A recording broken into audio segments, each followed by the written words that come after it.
आज एक बात बहुत अच्छे से पंजाब की इस भूमि पर कहना चाहेंगे।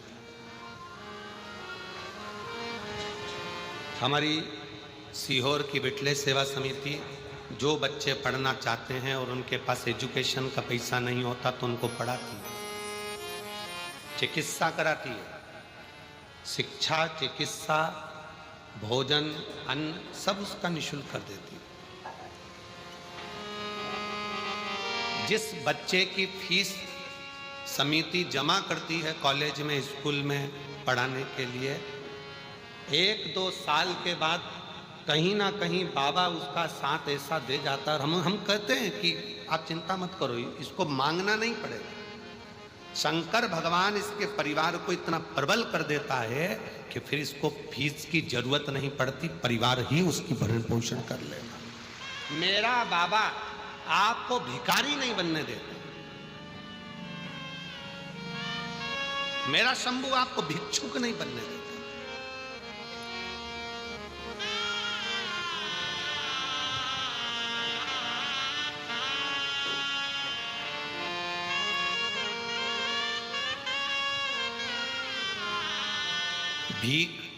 भिक्षा देना सरल है, पर जो भिक्षा मांग रहा है उसको काम से लगाना कठिन है। मेरा शंकर, मेरा उघड़दानी, मेरा शंभू, मेरा त्रिकालदर्शी, मेरा कैलाशी अविनाशी शिव किसी को भिखारी नहीं बनने देता, किसी को भिक्षुक नहीं बनने देता।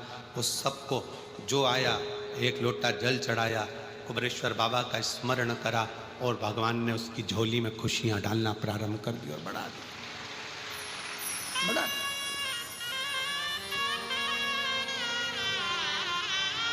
दुख आएगा ये पक्का है, तकलीफ आएगी ये पक्का है। तुम ये मत कहना कि सीहोर वाले महाराज ने तो कहा था कि 1 लोटा जल चढ़ाओ, दुख नहीं आएगा, ये हमने नहीं कहा। दुख आएगा ये निश्चित है, पर तुम्हारा चढ़ाया गया 1 लोटा जल उस दुख को धीरे धीरे धीरे धीरे धीरे धीरे कम करता जाएगा और तुमको इतना बल दे देगा कि फिर तुम अपनी उन्नति की सीढ़ी पर चढ़ना प्रारंभ कर दोगे और आगे बढ़ते चले। रेस के घोड़े को देखिए, रेस के घोड़े को ये नहीं मालूम रहता कि मुझे आगे बढ़ना है, पीछे हटना है, पहले आना है कि दूसरे नंबर पर आना है कि तीसरे नंबर पर आना है। रेस के घोड़ों को यह नहीं मालूम है कि मुझे कहाँ जाना है। रेस के घोड़े को तो जो मारा जाता है, कोड़े से खूब मारा जाता है, छड़ी पर छड़ी उस घोड़े को दी जाती है, घोड़े को तर्पण होती है और वो भागता है।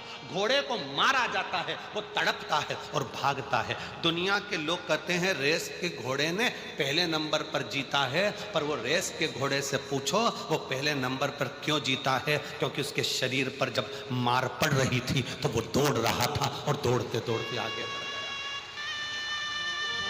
रेस के घोड़े को जो चाबुक से मारा गया, डंडे से मारा गया, रेस का घोड़ा दर्द के कारण चीखता चिल्लाता बकता गया और एक दिन आगे निकल गया और रेस का घोड़ा विजय हो गया, जीत गया। उसी तरह तुम्हारी जिंदगी में दुख आए, समझ लेना कि तुम्हें शंकर भगवान ने रेस का घोड़ा बनाया है। अब तुम्हें भगाएगा, इतना भगाएगा कि मंजिल तक पहुंचा कर रह गया। दुख आएगा, कष्ट आएगा, और दुनिया में कोई तुमसे कह दे कि मैं तेरा दुख मिटा दूंगा तो समझ लेना पक्का झूठेला, नंबर 1 का झूठेला। दुख तो आना है।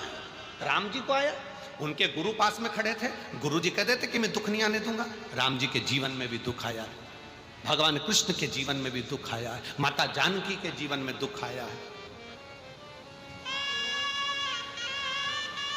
माँ कौशल्या के कई सुमित्रा, माँ रुक्मणी, माँ जानकी, सतभामा, जामंती, कालंदी, कौन है जिसके जीवन में तकलीफ है? नहीं। रामकृष्ण परमहंस, चैतन्य महाप्रभु, नामदेव, तुकाराम, सबको देख लीजिए आप, सबके जीवन में धैर्य नहीं टूटना चाहिए, आपकी श्रद्धा नहीं टूटना चाहिए, आपका विश्वास नहीं टूटना चाहिए।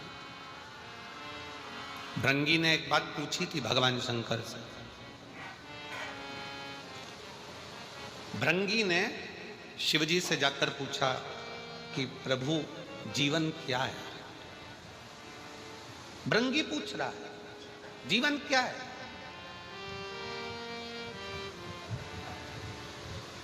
शंकर भगवान ने कहा,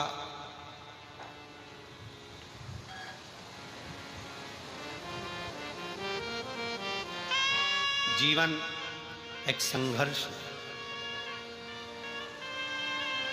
और वही जीवन यदि किसी सच्चे गुरु के चरणों में जाकर आपने शिव तत्व को प्राप्त कर लिया, किसी सच्चे गुरु के पास जाकर बैठ गए तो जीवन खेल है, जीवन खेल है। और यदि जैसा गुरु ने बताया उस पथ पर चल दिए तो जीवन उत्सव है, जीवन का उत्सव मनाना प्रारंभ कर दो। 3 क्रम है। भृंगी ने भगवान शिव जी से पूछा कि जीवन क्या है? भगवान शंकर ने कहा कि जीवन संघर्ष है, पर किसी गुरु का साथ मिल जाए तो जीवन खेल है, और अगर गुरु ने जो बताया उस पथ पर चल दिए तो जीवन उत्सव है। मतलब संघर्ष की जिंदगी में एक अच्छे गुरु का होना जरूरी है।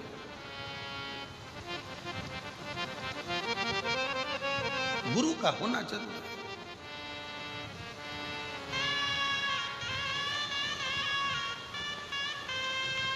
पर आड़े टेढ़े गुरु नहीं बनाना।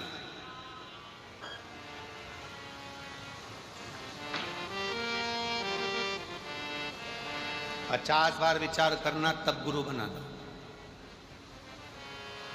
नहीं तो अपना गुरु ग्रंथ साहिब का स्मरण कर लिया वही बहुत है। आड़ा टेढ़ा गुरु नहीं बनाना। सोशल मीडिया पे देख लिया बहुत सारा चमत्कार ममत्कार ये वो, ना ना ना, व्यर्थ की चीजों को देखकर नहीं।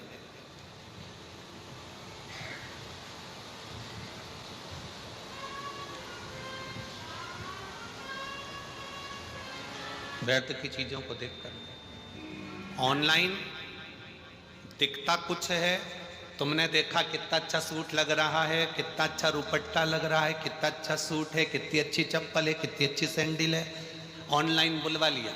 दिखाया तो अच्छा था, जब आया तो मालूम पड़ा पाँव के अंदर ही फंस गया। अब वो पजामा ही नहीं चढ़ रहा। नंबर भी लिख के भेजा था कि ऑनलाइन हमने सूट बुलवाया है, पाँव की चप्पल बुलवाई, जूता बुलवाया, सामान बुलवाया, पर मालूम पड़ा दिखाया तो बहुत अच्छा था, हमने गूगल पे सर्च करा था तो अच्छा था, देखा भी तो बहुत अच्छा था, पर आया तब ऐसा हो गया। तो उससे पूछा ऑनलाइन वाले से, वहाँ से हमने मंगवाया तो डबल एक्सल था, और ये आते आते एल कैसे रह गया? तो कहा चलते चलते छोटा हो गया।